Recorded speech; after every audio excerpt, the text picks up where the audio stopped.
हमारे देश में ना जाने कितने ऐसे हीरो रहे हैं जिनके बारे में हमें पता ही नहीं है। कुछ के बारे में तो शायद 2-4 लाइन पता होगी, लेकिन कुछ तो ऐसे हैं जिनका नाम तक आपने नहीं सुना होगा। ये फिल्म ऐसे एक हीरो सी शंकरन नायर की कहानी है और ये कहानी देखकर हमारा सीना गर्व से चौड़ा हो जाता है। हमें फक्र महसूस होता है कि हम ऐसे हिंदुस्तान में पैदा हुए हैं जहाँ ऐसे हीरो पैदा हुए थे। ये फिल्म हर किसी को देखनी चाहिए क्योंकि ऐसी फिल्म इंटरटेनमेंट नहीं करती, बहुत कुछ ऐसा करती है जो किया जाना चाहिए था। तो आइए दोस्तों, केसरी 2 मूवी को एक्सप्लेन करते हैं और जानते हैं इसकी पूरी कहानी। वीडियो अगर अच्छा लगे तो वीडियो को लाइक करके चैनल को सब्सक्राइब जरूर कीजिएगा ताकि आपको इसी तरह के लेटेस्ट और फ्रेश कंटेंट मिलते रहे। तो फिल्म की कहानी शुरू होती है 13 अप्रैल 1919 से, जहां प्रदर्शनकारियों का एक समूह रोलेट एक्ट का विरोध करने के लिए अमृतसर के जलियांवाला बाग में शांतिपूर्वक इकट्ठा होता है। और यहीं पर हमारी नजर पड़ती है एक युवा क्रांतिकारी परगट सिंह के ऊपर, जो कि अपनी मां और अपनी बहन के साथ आया हुआ था। तभी हम यहाँ पर एक एरोप्लेन को गुजरता हुआ देखते हैं, जो कि जलियांवाला बाग के जस्ट ऊपर से निकला था, जिसके आधे घंटे के बाद ही जनरल डायर अपने सशस्त्र सैनिकों के साथ घटना स्थल पर पहुंच गया और बिना किसी चेतावनी के निहत्थे लोगों पर गोलियां बरसाने का आदेश दे देता है। हजारों लोगों को मौत के घाट उतार दिया जाता है। जलियांवाला बाग में जितने भी लोग मौजूद थे वो सभी लोग अपनी जान बचाने के लिए इधर उधर भागने की कोशिश करते हैं, लेकिन यहाँ से भागने का कोई भी रास्ता नहीं था। सिर्फ एक कुआं मौजूद था और उसी कुएं में कूदकर बहुत सारे लोगों ने अपनी जान दी थी। और इसी जेनोसाइड में परगट सिंह ने अपनी माँ और अपनी बहन को खोया था, जबकि परगट सिंह बच गया था। इस नरसंहार में अगले कई घंटों तक लाशों को घटना स्थल पर चील कौवे के खाने के लिए छोड़ दिया जाता है और बाद में इन सारी लाशों को नदी में बहा दिया जाता है। अब क्योंकि एक बहुत ही बड़ी बात थी और ब्रिटिश एम्पायर को ये बात छिपानी भी थी, इसलिए प्रेस को इस बारे में कुछ भी लिखने से रोका जाता है और सरकार का पक्ष अखबारों के पहले पन्ने पर छापता है,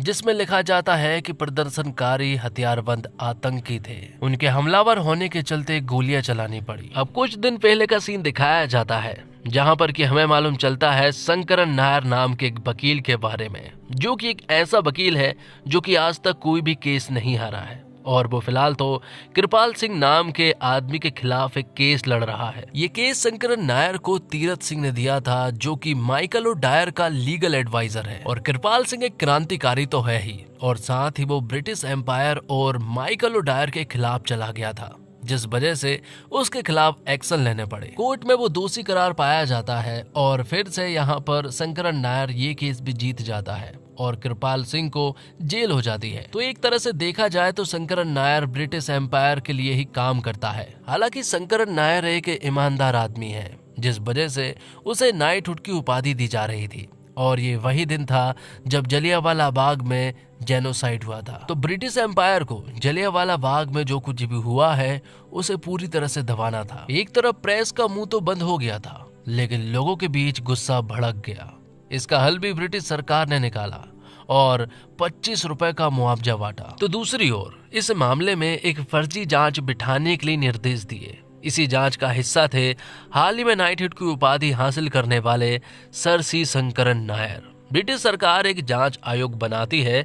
सी शंकरन इस आयोग के एकमात्र भारतीय हैं जिनका ब्रिटिश न्याय प्रणाली में पूरा विश्वास है। क्राउन पहले ही ये बात मानता है कि वो उनके लिए कठपुतली का काम करेंगे। तो जब आयोग बना और जब इसकी इन्वेस्टिगेशन स्टार्ट हुई तो शंकरन नायर ने ये देखा कि जलियांवाला बाग में जो कुछ भी हुआ वो कोई आतंकी हमला नहीं था, बल्कि वो एक जेनोसाइड था, जो कि जनरल ओ डायर की वजह से हुआ था। ये बात सभी लोगों को मालूम थी। इसके बावजूद आयोग के सभी लोगों ने जनरल ओ डायर को नॉट गिल्टी कहा था, सिवाय शंकरन नायर के। लेकिन तीरथ सिंह ने उससे कहा कि तुम्हारे एक बोट के इधर से उधर हो जाने से कुछ भी नहीं होने वाला है। शंकरन नायर यहाँ पर कुछ भी नहीं कर सकता था, इसलिए वो यहाँ पर चुप रहा। फिर कुछ और जांच होती है। जांच के दौरान ब्रिटिश सरकार इस मामले से जुड़े तथ्यों को दबाती है। इस दौरान नायर की नजर एक युवा क्रांतिकारी लड़के परगट सिंह पर पड़ती है। इस लड़के से नायर का पुराना कनेक्शन निकलता है और वो कनेक्शन दरअसल में ये है कि परगट सिंह जो है वो कृपाल सिंह का बेटा है, जो कि क्रांतिकारी कवि तो है और वो सही इंसान भी है। जब नायर परगट सिंह से मिला तो उसे मालूम चला कि परगट सिंह ने जलियांवाला बाग में अपनी माँ और अपनी छोटी बहन को खोया है और अब वो ब्रिटिश सरकार के खिलाफ अकेला ही आवाज उठा रहा है। वो कहता है कि अगर जुल्म करने वाले अंग्रेज गलत है तो जुल्म सहने के बाद भी कुछ ना करने वाले भारतीय उनसे भी ज्यादा गलत है। शंकरन नायर जब ये सारी बातें परगट सिंह की सुनता है तो वो पूरी तरह से हैरान रह जाता है। लेकिन अगले दिन जब शंकरन नायर फिर से परगट सिंह से मिलने के लिए उसके घर पहुंचा तो मालूम चला कि परगट सिंह ने अपने हाथों की कलाई काट कर खुद की जान ले ली है। ये सुनकर तो वो पूरी तरह से उदास हो जाता है। फिर शंकरन नायर अब फैसला करता है कि वो यहाँ पर नहीं रुक सकता। वो वापस अपनी वाइफ के साथ केरल जाने लगता है। जब वो रेलवे स्टेशन पर होता है तभी यहाँ पर दिलजीत गिल नाम की एक लड़की आती है और वो कहती है कि परगट सिंह की मौत तुम्हारी वजह से हुई है। अगर कुछ तुम एक्शन लेते तो शायद परगट सिंह बच सकता था, लेकिन शायद परगट अकेला पड़ चुका था जिस वजह से उसे खुद की जान लेनी पड़ी। दिलजीत बताती है कि वो एक लॉयर है और जलियांवाला बाग में जनरल ओडायर ने जो कुछ भी किया है उसके खिलाफ वो लड़ेगी। दिलजीत शंकरन नायर से कहती है कि तुम्हें जलियांवाला बाग महज एक हादसा लग रहा है, लेकिन आज भी अगर तुम जलियांवाला बाग पहुंचोगे तो तुम वहां देखोगे कि वहां की दीवारें आज भी चीखती है। जब शंकरन नायर जलियांवाला बाग पहुंचा और उसने यहाँ की सारी चीजों को देखा तो यहाँ जो कुछ भी हुआ उन सारी चीजों को यहाँ शंकरन नायर महसूस करने लगता है। तभी यहाँ पर दिलजीत भी आ जाती है और शंकरन नायर उससे कहता है कि हम इस केस को लड़ेंगे। वो बताता है कि ये लड़ाई बहुत गंभीर होने वाली है क्योंकि ये लड़ाई बस जनरल ओडायर के खिलाफ नहीं है बल्कि पूरे के पूरे ब्रिटिश एम्पायर के खिलाफ है। कुछ दिन तक दोनों इन्वेस्टिगेशन करते हैं और फिर जनरल ओडायर के खिलाफ केस दर्ज कर देते हैं। और शंकरन नायर जज साहब को बताता है कि 13 अप्रैल को जो कुछ भी हुआ वो एक सोची समझी चाल थी, ना कि सेल्फ डिफेंस। जबकि जनरल डायर का मानना यह है कि वो लोग दंगाई थे और वो बदले में जनरल ओडायर के लोगों पर हमला कर रहे थे और उनके पास हथियार भी थे। शंकरन नायर तब यहाँ पर पूछता है कि आखिरकार उन्हें उन लाशों की ढेर के नीचे कितने ऐसे हथियार मिले जिनसे तुम्हें खतरा हो सकता था। ऐसा एक भी कोई हथियार वहां मौजूद नहीं था। बाद में जनरल ओडायर का वकील कहने लगता है कि उन लोगों ने जनरल ओडायर के कर्फ्यू का पालन नहीं किया था, जहां पर नायब तहसीलदार करतार सिंह भी इसके खिलाफ झूठी गवाही दे देता है। वो कहता है कि पुलिस स्टेशन के सामने से ही लगभग 4 बजे के आसपास बहुत सारे दंगाई हथियार लेकर पहुंचे थे, जिस वजह से ही उसे जनरल ओडायर को खबर करनी पड़ी थी। लेकिन ये सरासर झूठ था क्योंकि करतार सिंह ने उन लोगों को रोकने की भी कोशिश नहीं की थी। यहाँ पर शंकरन नायर सभी को बताता है कि उस दिन 4 बजे के आसपास ही किसी ने ये अनाउंसमेंट की थी कि क्रांतिकारी कन्हैया लाल जो है वो जलियांवाला बाग आ रहे हैं, जिस वजह से सभी लोग वहां पर इकट्ठे हो रहे थे। जबकि ये जनरल ओडायर की साजिश थी क्योंकि कन्हैया लाल तो उस वक्त पटियाला के एक कवि सम्मेलन में मौजूद थे। अब शंकरन नायर कोर्ट में एक आखिरी फैक्ट बताता है और कहता है कि जेनोसाइड होने के आधे घंटे पहले एक हवाई जहाज जो है वो जलियांवाला बाग के ऊपर से निकल कर गया था। लेकिन ऑपोजिशन का मानना ये था कि वो हवाई जहाज एक मेजर को छोड़ने के लिए जा रहा था, लेकिन ये भी सरासर झूठ था क्योंकि एयरलॉग में ऐसा कुछ भी नहीं लिखा हुआ था। यहाँ पर शंकरन नायर बताता है कि वो हवाई जहाज जलियांवाला बाग के ऊपर इसलिए आया था ताकि वो देख सके कि जलियांवाला बाग में कितनी भीड़ है। और तो और जनरल डायर ने 10 अप्रैल को गोरखा रेजिमेंट और बलूच रेजिमेंट के सोल्जर्स को यहाँ पर अर्जेंटली बुलाया था क्योंकि उन्हें मालूम था कि सरदार रेजिमेंट अपने ही लोगों पर गोली नहीं चलाएंगे, इसलिए उन्होंने इन लोगों को बुलाया था। तो जनरल ओडायर को ऐसा लग रहा था कि ये केस एक्सेप्ट नहीं होने वाला है, लेकिन अगले हफ्ते से अब ट्रायल स्टार्ट होने वाले थे, जो देखकर तीरथ सिंह और जनरल ओडायर की मुसीबतें बढ़ जाती है। उन्हें समझ नहीं आ रहा था कि अब आगे करना क्या है।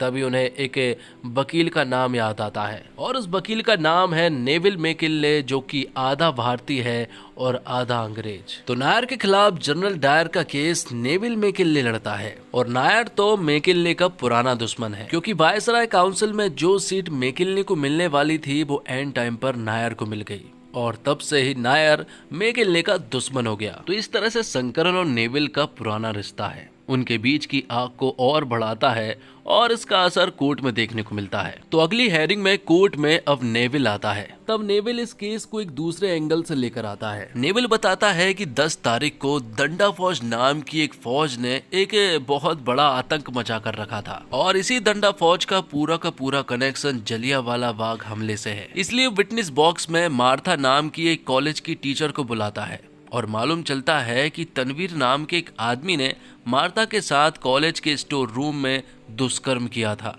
और तनवीर जो है वो दंडा फौज का एक लीडर स्टूडेंट है। तब तनवीर के खिलाफ FIR दर्ज हुई और उसे जेल पहुंचाया गया। लेकिन जब तनवीर जेल पहुंचा तो दंडा फौज के लोग जो है वो गुस्से में आ गए और उस दिन मतलब कि 13 अप्रैल के रोज दंडा फौज के लोग आतंक मचाने लगे। डायर को समझ नहीं आया, जिस वजह से उसे सभी लोगों को मारना पड़ा। तो नेविल के आने की वजह से अब ये केस एक अलग एंगल से आगे बढ़ रहा था और कहीं ना कहीं अब नायर जो है वो थोड़ा सा फीका पड़ रहा था। नेविल ने जनरल ओ डायर को बता दिया था कि अब ये केस नायर वर्सेस में जनरल ओ डायर का नहीं है, बल्कि नायर वर्सेस रेपिस्ट को बचाने का केस हो गया है, जिस वजह से जनता जो है वो भड़क गई।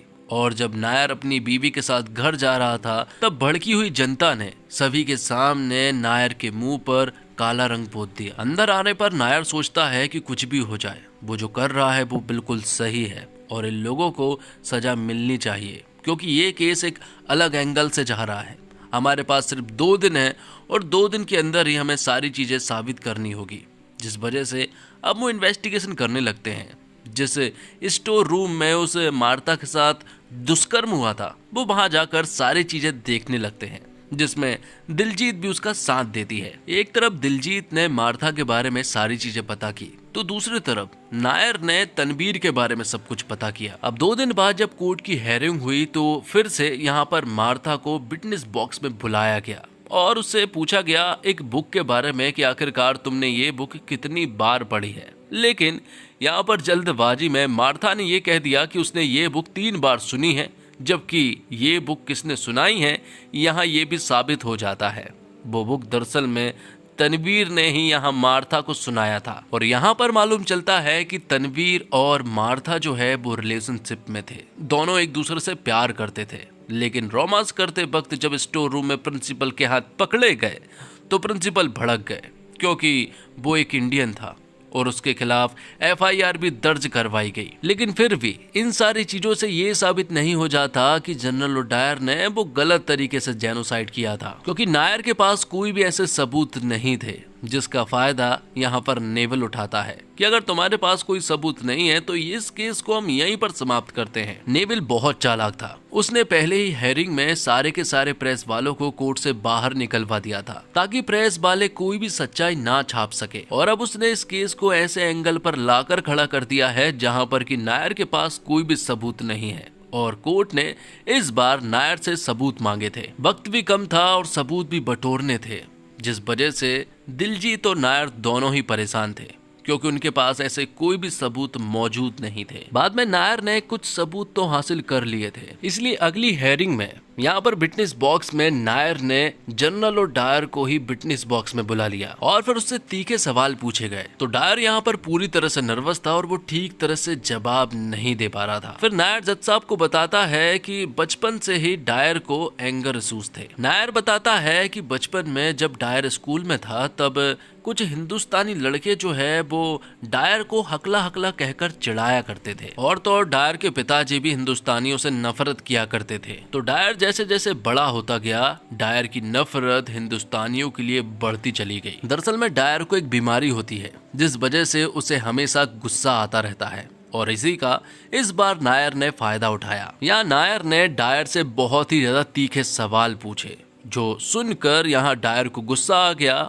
और गुस्सा आने के बाद तो यहाँ पर डायर ने सब कुछ बक दिया, जो बोलने के बाद उसे थोड़ा सा अफसोस भी हुआ था। अब कुछ ही दिनों के बाद जज साहब इस केस का फाइनल डिसीजन बताने वाले थे। तो ये केस जो है वो नायर के पक्ष में ही झुक रहा था, लेकिन जनरल और डायर, तीरथ सिंह और नेवल मिलकर यहाँ किसी तरह से इस केस को जीतना चाहते हैं, इसलिए वो इस केस में नायर को ही हटा देते हैं और उसके घर पर एक झूठी रेड पड़वा देते हैं और उसे स्पाई का एक एजेंट बता देते हैं कि उसने कई सारे सोल्जर्स के बारे में पता करने की कोशिश की है, जो कि सारी चीजें बेबुनियाद थी। तब डायर की ये चाल भी काम आई और यहाँ पर फाइनल डिसीजन के दिन ही नायर और दिलजीत को जेल ले जाया गया, उनसे पूछताछ की गई। तो वहीं दूसरी तरफ फाइनल डिसीजन के दौरान दिलजीत और नायर नहीं पहुंच सके, जिस वजह से ज्यूरी अपना फाइनल डिसीजन बताते हैं, जिसमें सभी लोगों ने जनरल और डायर को नॉट गिल्टी कहा था और इस तरह से ये केस यहाँ पर नेविल जीत चुका था मतलब कि जनरल ओडायर सभी लोगों के सामने नॉट गिल्टी साबित हो गया था। वह नायर और दिलजीत को जेल से तो रिहा कर दिया गया था, लेकिन अब कुछ भी नहीं हो सकता है क्योंकि वो ये जंग हार चुके थे। तब नायर डिसाइड करता है कि अब वो यहाँ पर नहीं रहने वाला। वो अपनी बीवी के साथ केरल चला जाता है। वहां पहुंचने के बाद भी जलियांवाला बाग के ये सारे सीन उसे याद आ रहे थे और वो उन्हें भूल नहीं पा रहा था। तभी केरल में ही कृपाल सिंह की एक चिट्ठी आती है नायर के पास। कृपाल सिंह वही आदमी है जो कि प्रगट सिंह का पिता है और फिलहाल तो कृपाल सिंह जेल में है और जेल से ही उन्होंने नायर को चिट्ठी लिखी थी। उसमें उन्होंने लिखा कि प्रगट सिंह ने अपने आप की जान नहीं ली थी, बल्कि उसे इन अंग्रेजों ने मारा था। वो एक सच्चा क्रांतिकारी था। वो नस काट कर तो खुद की जान ले ही नहीं सकता है और किन्हीं एक या दो लोगों ने नहीं बल्कि 3 लोगों लगे होंगे उसे मारने के लिए, क्योंकि उन्हें मालूम है कि प्रगट सिंह क्या लड़का था। भले ही वो 13 साल का था, लेकिन फिर भी वो उन सारे एम्पायर से अकेला ही लड़ रहा था। जब वो ये सारी लड़ाई लड़ रहा था तो ऐसा लग रहा था कि क्रांति की वो रोशनी आज भी जिंदा है, लेकिन उसके चले जाने के बाद ऐसा लगता है कि वो रोशनी भी बुझ गई है। ये सारी चीजें जब नायर पढ़ता है तो उसका खून खौल उठता है। वो तुरंत ही अमृतसर वापस पहुंचा और दिलजीत से कहा कि हम फाइनल डिसीजन को चैलेंज करेंगे, जिस वजह से वो फिर से कोर्ट पहुंचे और इस फाइनल डिसीजन को वो चैलेंज करते हैं। लेकिन कोर्ट पहुंचने के बाद भी अब कुछ नहीं बदलने वाला था। जज साहब बदल चुके थे और वो कहते हैं कि अब उनका फैसला कायम है और जनरल ओडायर जो है वो नॉट गिल्टी ही है। ये सारी बातें सुनने के बाद नायर समझ गया था कि ये जज जो है वो बिक चुका है, जिस वजह से वो उन्हीं के सामने और सारे कोर्ट के सामने उन्हें गंदी गंदी गालियां देने लगता है। जब ये सारी गाली जज साहब ने सुनी तो वो कहते हैं कि अगर तुमने फिर से गाली दी तो मैं तुम्हारा लाइसेंस जब्त करवा दूंगा। बार काउंसिल की बैठक करवा कर मैं तुम्हारी वकालत बंद करवा दूंगा। ये सुनने के बाद भी यहाँ पर नायर जो है वो उसे गंदी गंदी गालियां दे रहा था, जिस वजह से बार काउंसिल की एक बैठक बुलाई जाती है और सभी के सामने यहाँ पर नायर को पेश किया जाता है, जहाँ पर जज साहब यहाँ नायर से कहते हैं कि वो सॉरी बोले और यहाँ से चुपचाप चला जाए, क्योंकि आज के बाद वो कभी भी वकालत नहीं कर पाएगा। तब नायर यहाँ पर माफी मांगता है, लेकिन ये माफी सिर्फ और सिर्फ हमारे देशवासियों के लिए थी कि आज तक वो ऐसे लोगों का साथ दे रहा था। वो सोचता था कि आज तक कोर्ट में सिर्फ और हार और जीत का फैसला होता है, लेकिन उसे ऐसा लगता है कि कोर्ट में सिर्फ और सिर्फ सही और गलत का फैसला होता है। तब जज यहाँ पर नायर से कहते हैं कि तुम किसी दूसरे केस के बारे में बात नहीं कर सकते। तब नायर कहता है कि वो बात कर सकता है। रूल 70 बार काउंसिल रूल के तहत उसे अधिकार प्राप्त है कि अगर उसके पास कोई भी ऐसे सबूत हैं और जो भी उसके ऊपर चार्जेस लगाए गए हैं, अगर वो उन्हें गलत साबित कर सके तो वो यहाँ पर किसी को भी पेश कर सकता है। और ये सारी चीजें रूल बुक में लिखी हुई थी, जिस वजह से यहाँ पर नायर को एक मौका मिल जाता है और अब वो किसी को भी पेश कर सकता है। और यही नायर की सबसे बड़ी प्लानिंग थी, क्योंकि कोर्ट में तो कोई भी प्रेस वाला भी मौजूद नहीं था, लेकिन यहाँ पर सारे प्रेस वाले मौजूद थे। और अब नायर के पास सबूत क्या है वो सुनिए। नायर के पास 3 ज्यूरी मेंबर्स हैं जिन्होंने जनरल ओडायर को गिल्टी कहा था, लेकिन बाद में जनरल ओडायर ने इन्हें खरीद लिया, जिस वजह से उनके फैसले नॉट गिल्टी के रूप में बदल गए थे। ये सारी चीजें शंकरन नायर ने यहाँ पर साबित तो कर दी थी, लेकिन यहाँ पर अब कुछ होने नहीं वाला था, क्योंकि जनरल ओडायर ने सभी को खरीद कर रखा था। लेकिन नायर जो है वो अगर किसी को ये बात बताना चाहता है तो वो है प्रेस को। ये सारी सच्चाई वो प्रेस के सामने बताता है ताकि अगले दिन ये सारी सच्चाई अखबार में छप सके। नायर यहाँ पर एक सॉलिड स्पीच देता है और सभी को बताता है कि इन अंग्रेजों से हमें बचकर रहना है, क्योंकि ये अंग्रेज हमारा सिर्फ और सिर्फ इस्तेमाल करते आ रहे हैं। जब वर्ल्ड वॉर हुआ तो इन अंग्रेजों ने हमारे 15 लाख सैनिकों को वहां लेकर गए और लड़वाया और कहा कि अगर ये साथ देंगे तो हम इन्हें आजादी देंगे, लेकिन इन्होंने हमारा सिर्फ इस्तेमाल किया। हमारे 76,000 सैनिक मारे गए, जबकि वो लड़ाई तो हमारी थी भी नहीं। उसने वो सारी चीजें बोल दी थी जो उसे बोलना था और प्रेस से दरखास्त की कि ये सारी चीजें वो अखबार में जरूर छापे, ताकि सारी दुनिया को मालूम चल सके कि ये लोग हमारे ऊपर कितना जुल्म कर रहे हैं। अगले दिन जब ये सारी खबर अखबार में छपनी स्टार्ट हुई तो धीरे धीरे जनरल ओडायर जो है वो सदमे में जाने लगा। वो इंग्लैंड चला गया, क्योंकि उसे सोल्जर्स के पद से भी निरस्त कर दिया गया था। कुछ ही सालों के बाद जनरल ओडायर की अपनी बीमारी के चलते मौत हो जाती है और फिर 21 साल बाद मतलब कि 1940 में सरदार उधम सिंह ने माइकल ओडायर को सभी के सामने मार डाला था। तो दोस्तों, इसे फिल्म नहीं एक्सपीरियंस कहा जाना चाहिए, ये फिल्म आपको पहले फ्रेम से बांध लेती है और फिर बस आप इस एक्सपीरियंस का हिस्सा हो जाते हैं। आप जलियांवाला बाग कांड के पीड़ितों का दर्द महसूस करते हैं, उनकी चीखें आपको सुनाई देती है, आपके अंदर भी वो गुस्सा आता है जो सी शंकरन नायर के अंदर था। ये फिल्म एक सेकंड के लिए भी आपको पलक झपकाने का मौका नहीं देती और ऐसी फिल्म के दौरान फोन तो देखना भी नहीं चाहिए, क्योंकि इस कहानी को पूरे इमोशन के साथ पेश किया गया है। दर्द, आंसू, चीख पुकार और अपनों को खोने का गम हर एक सीन में चीख चीख कर पर्दे पर बाहर आ रहा है। और शुरुआत अगर अव्वल दर्जे की रही है तो फिल्म का क्लाइमैक्स भी कम नहीं था। ये हर हिंदुस्तानियों को तालियां बजाने और सीटी मारने, इंकलाब जिंदाबाद और भारत माता की जय के नारे थिएटर में लगाने के लिए मजबूर करने वाला है। अब आते हैं बीच के हिस्से पर। फिल्म एक भी भाग में बोझिल नहीं करती है। सही समय पर सही पन्ने खुलते हैं और हर एक एक्टर को उसके किरदार में ढलने का पूरा मौका दिया गया है। फिर चाहे वो जान निसार अख्तर का छोटा सा किरदार ही क्यों ना हो। करण सिंह त्यागी और अमृतपाल सिंह बिंद्रा की कहानी अविश्वसनीय है। दोनों पूरी तरह से हर तारीफ के हकदार हैं। फिल्म हर मोड़ पर बांधे रखती है और अंत में एक उम्मीद के साथ छोड़ती है कि आखिर अब तो ये अंग्रेज सॉरी बोल ही देंगे। आर माधवन और अक्षय कुमार के बीच टकराव के पल दिलचस्प है। सुमित सक्सेना के लिखे हुए संवाद आपके दिल और दिमाग पर चोट करेंगे और कुछ डायलॉग पर सीट से उछलने और तालियों की गड़गड़ाहट करने से खुद को रोक नहीं पाएंगे। करण सिंह त्यागी का निर्देशन सरल, सुलझा, सटीक और सही दिशा में है, जो कहानी को मकसद से कहीं भी नहीं भटकाता है। बुनियादी स्तर पर यही लगेगा कि ये एक नायक की खलनायक से लड़ाई की कहानी है, लेकिन ये चंद पल में ही पूरे देश की लड़ाई की कहानी बन जाती है। एक के बाद एक नए कलाकारों की एंट्री होना और सिलसिलेवार तरीके से इसे पेश करना कड़ी दर कड़ी कहानी को आगे बढ़ाता है। मार्था स्टीवंस वाले ट्रैक से क्लाइमैक्स तक पहुंचने में रोमांच हर पल बढ़ता जाता है, क्योंकि कहानी इतिहास से जुड़ी हुई है तो शायद काफी लोगों को मालूम होना स्वाभाविक है, लेकिन फिर भी कहानी में रोमांच की कमी कहीं नहीं होती है। अब आते हैं फिल्म के पिक्चराइजेशन पर, जो इस कहानी को और ज्यादा प्रभावशाली बना रही है।